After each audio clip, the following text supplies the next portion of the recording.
What's up, Alabama fans? Last week, the Crimson Tide beat number 2 Georgia, but that is gone and by. It's a new week going up against Vanderbilt now. So if you want Alabama to beat the Vanderbilt Commodores, make sure you like today's video for me right now. Do not fall into the rat poison. Do not fall into the trap game mindset. Do not jinx it. Go ahead and like today's video for me right now. We're going to be previewing Alabama versus Vanderbilt in this video today. We're going to focus mainly on the Vanderbilt side of things, just kind of an overview of where their team is at so far this year. Coming out right now, a 23-point favorite is the Crimson Tide. 55.5 is the over-under on this game. And look, Vanderbilt has already met their win total per Vegas. I think they were, 2 wins was their over-under coming into the season, and they're 2-2 now so far. And I'll be honest with you, Vanderbilt, the first 2 games of the season, were a pretty fun team to watch. But, the last 2 games, they have not been, as good, and they're really only a couple of plays away from possibly also being undefeated. But, their offensive style is very fast. They do a lot of RPOs, and there might be a lot of bend, don't break type. It might be that kind of game for Alabama on the defensive side of the ball. So we'll have to see on that. But, I would love to see them improve from what they did last week against Georgia. They did great on 3rd downs, not so good on 4th downs. Georgia, of course, was 5 for 5 on 4th downs. So we'll see, what kind of game flow it turns into on Saturday. So get in the comment section for me, guys. Do you think Alabama will cover the 23-point spread in this ball game? Type Y for yes or type N for no. It is the pinned comment of today's video, so you guys should know what that means by now. That ad is going to play here on YouTube, most likely. Get down there to the pinned comment. You can ignore the ad and let me know what you guys think. Vanderbilt's first 4 games so far this season. They started off hot. Everybody was picking Virginia Tech in that season opener for them. Vanderbilt ends up getting the W in overtime in that game. That was a very fun game to watch if you were a Vanderbilt fan anyways. Alcorn State beat them 55-0. Not really much to go into there. Kind of got big boyed a little bit against Georgia State, especially in the trenches. But very close game, a game that they definitely should have won. Don't like seeing an SEC team go down against a team like Georgia State unless it's Auburn. And then they go to Missouri, and they played Missouri really hard. Missouri's got a very good team, and, ranked number 7 right now. They got a pretty solid home atmosphere as well.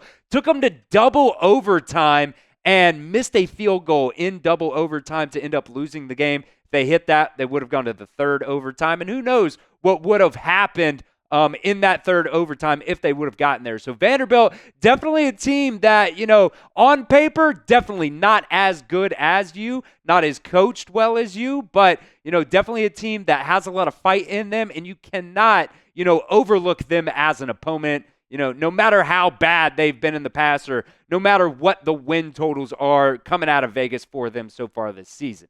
And I love what Alabama's coaching staff has done to open up this week coming, up against Vanderbilt this week. They went around and they set mouse traps all over the athletic facility today. You saw some pictures out there on Twitter. I know Charlie Potter put a picture out.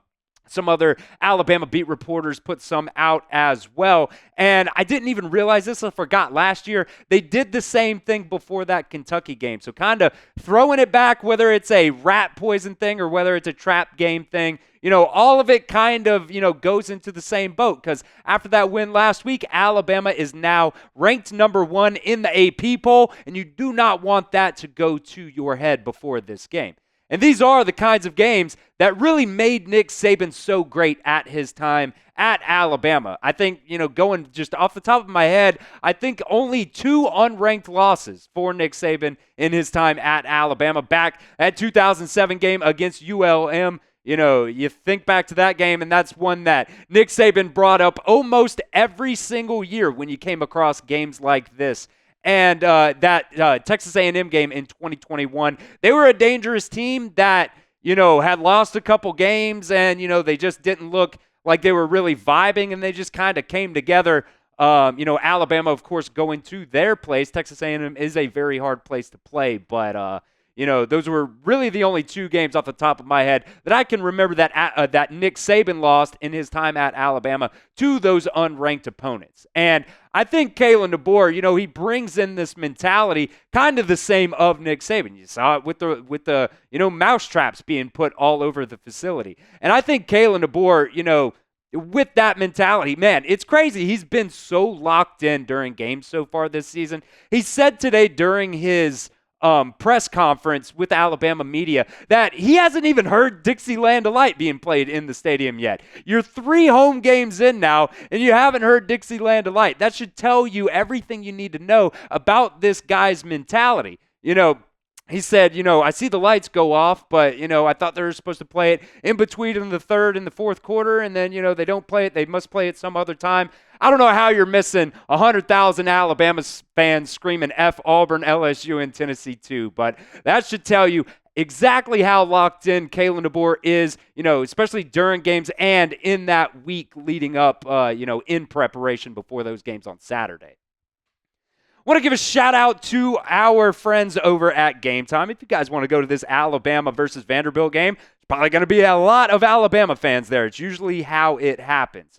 Game Time even has a new feature now, guys. It's called Game Time Picks that makes getting tickets to see your favorite teams play live even easier. Game Time Picks filters out all of the fluff to show you only incredible deals on great seats so you do not have to waste time searching through thousands and thousands of tickets. Game Time Picks is just curation that makes it easier to save more on sports, concerts, comedy, theater, and so much more. Game Time has killer last-minute deals, all-in prices, views from your seat, and the lowest prices guaranteed. And about those prices, on the Game Time app, they actually go down the closer you get to the start of the event. So if you're an Alabama fan and you're in Nashville on Saturday just to hang out in the environment and you're like, screw it, I want to go to the game, you can do that with Game Time. And guess what? If you find tickets in the same section or row for less, Game Time will credit you 110% of the difference. Take the guesswork out of buying tickets with Game Time. Download the Game Time app today, create an account, and redeem promo code CHATSPORTS for $20 off your first purchase. Check out GameTime.co for last-minute tickets. Terms do apply. But again, create an account and redeem promo code CHATSPORTS, that's CHATSPORTS, for $20 off your first purchase. That link will be in the comment section and the description of today's video. Download Game Time today, because what time is it? It's game time.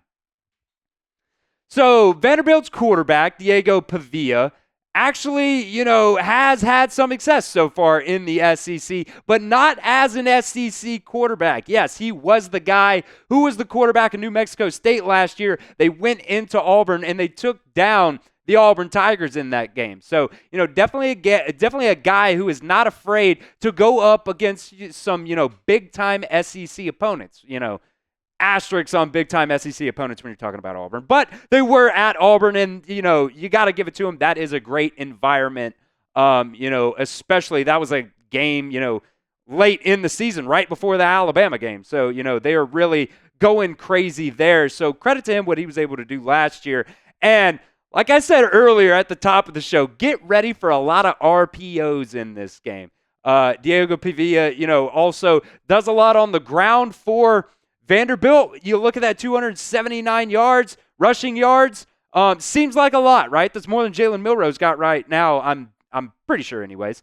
But you look at the amount of times that he's carried it. He's carried the ball 71 times so far this season. So maybe a little bit deceiving there. Not going crazy in the passing game. They do a lot of, quick, fast decision-making, short stuff. But he is somebody that, hasn't made a lot of bad decisions in the past game. So it would be nice to see Alabama maybe force some interceptions in this game. He has fumbled the ball this season, though, 4 times. Vanderbilt's only lost those fumbles 1 time, though. So, he is definitely somebody that is going to take care of the ball. And Alabama, you want to see them really capitalize on some of those turnovers. They got a lot against Georgia last week. Gonna have to do the same thing this week against Vanderbilt. I definitely think, they can go in there and, be intentional about creating some of those turnovers on defense. Going to their running backs now, they're really, 2 guys are really their leading running backs. besides the quarterback. He's got the most rushing yards on the team. Cedric Alexander and A.J. Newberry, I think both of these backs, they use them, very differently. Cedric Alexander, they use him more as a running back. They're handing the ball off to him a lot, but he still can do some stuff receiving the ball out of the backfield. I think A.J. Newberry is really 2 receptions for 61 yards, 3 total touchdowns. I mean, this is, the kind of guy that they're going to try to work in the passing game. So Alabama is definitely going to have to, stay on their guys and, stay with them and, not try to do too much, because I think sometimes, that has hurt Alabama in the past. A little bit different this year, different defense, but, that is definitely something that has hurt Alabama in the past. Make sure you guys are subscribed right here to the Alabama Football Report, trying to get to 20,000. We're only 363 subscribers away. We've got pretty much daily YouTube videos for you guys, 5-6 times a week. We've got our live watch parties this season, going live for every single Alabama football game. We have a lot of fun. Gave away a Jalen Milroe jersey last week, so who knows? Might do something fun this week as well. So make sure you guys hit that sub button for me. That's youtube.com/@RollTideTV.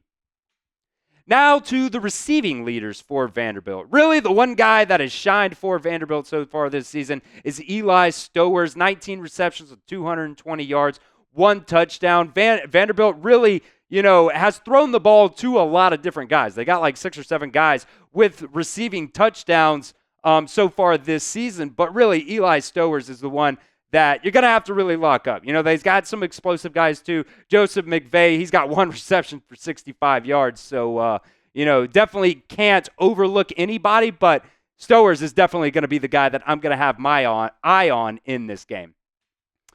And look, with, the RPO game that Vanderbilt really does a lot of, you're going to have to stay disciplined in this game. If your job as the linebacker is to stay on the quarterback and somebody else has to get the running back, stay on the quarterback. You don't have to do anything crazy. Just do your job. I think Alabama did a pretty decent job, in run defense against Georgia. They're going to have to do the same thing against Vanderbilt this week. We'll see maybe even if a guy like Jaheim Otis can really make a difference, on Alabama's front in this game. Coach Kane Womack talked about him, really starting to find his stride now. And he's definitely somebody that, I really like on this Alabama's defense. Kind of been a lull so far this year, though. So, we'll see if he can really get something going. We'll see if these cornerbacks and these DBs, they're young. A lot of them are inexperienced. So, we'll see kind of how they bounce back from that second half against Georgia. Prediction time here at the Alabama Football Report. Go down there to the comments section and predict the score for me. Alabama versus Vanderbilt. It's a 23.5-point spread, so maybe that, or 23-point spread, so maybe that goes into your score predictions. But let me know your score prediction right now.